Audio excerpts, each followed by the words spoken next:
fences marking off the fields at the time. Stones were used for the boundaries of these fields. Now think about this. She had no way of knowing where she was going or which field she was going into, right? I imagine there were other harvesters out there working in somebody else's field at the time. But here she finds herself working in the field of Boaz. And it's interesting here in Proverbs 22 and verse 28 we read, "Do not move an ancient boundary stone set up by your forefathers." In other words, they've set their boundaries. It's like you have a piece of property. You want to mark it, right? Well, nobody was to come along and rearrange it or remark it.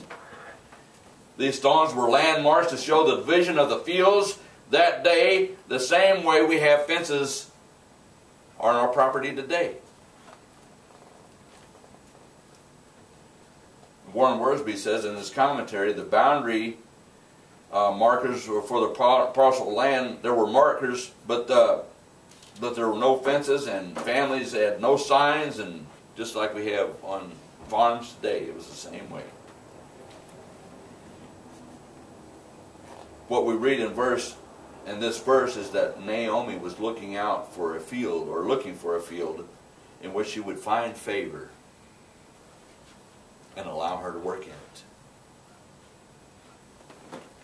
The scripture says, as it turned out, as it turned out, or that it just so happened that she ended up in the field of Boaz. Well, I think something else is going on here, right? The fields turn out to be not just any old field, but the field belonging to Boaz. What is interesting here is that this field is the same area David would tend his father's sheep. And Joseph would bring a young wife by the name of Mary to deliver her baby. Ah, this is interesting, huh? The Messiah was born possibly in this field. And it is most likely in the hills above these fields, shepherds were tending their flocks on the night that the Messiah was born. Wow. Do you see God working in this whole process? I do. God is working in the lives of His believers today. Just think about it. This whole event in chapter 2 takes place in just one day. One day is all it takes place. If the first chapter, you look through the first chapter, it takes up 10 years. But this whole event in chapter 2 is just one day. And just like on any given day, no one knows exactly how God is going to work in your life. You know, nobody knows. Is it happenstance? Is it by accident? I don't think so. If you're a child of God, I believe God is guiding your life, right? Again, if our great God can orchestrate such a monumental event on the stage of a simple field, what can He do with the seemingly simple circumstances or events that go on in our life today? We just never know, right?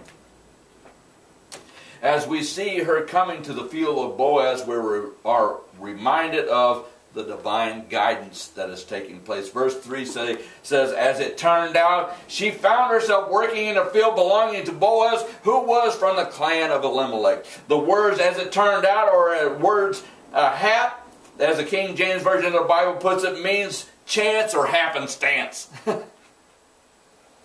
And again, from the human standpoint, it seems like it was by luck or chance that she ended up in the field of Boaz, but we know that this is not happening, right? God is leading, guiding her every step. We also are reminded as we see Ruth coming to the field of Boaz, the divine goal of life. What is God doing? What is God doing? He is arranging things so that Ruth and Boaz come to know each other and to fall in love. You see what's happening here? And even in our lives, can you relate? God is bringing us closer and closer to know Jesus Christ. Right? God is behind the scenes of life, arranging all the things with the goal in mind of bringing us into a deeper relationship with Jesus Christ. The whole process of spiritual growth is a work of God in our lives, allowing and arranging certain things and events to bring us closer to Jesus Christ. You know, we may think that we're having a difficult time in life, and sometimes we do, but it's all for a purpose, right? God has something in mind. He's reshaping, reforming us so that we conform to the image of Jesus Christ. This is God working in the lives of Ruth. And again, nothing happens by accident. The words accident, happenstance, and coincidence does not exist in God's dictionary. He moves powerfully and providentially to bring about His will in your life and mine. I always say it's no accident that you're here today. That you came to know this little fellowship, this church. It's not an accident. God has guided your footsteps that you're here today.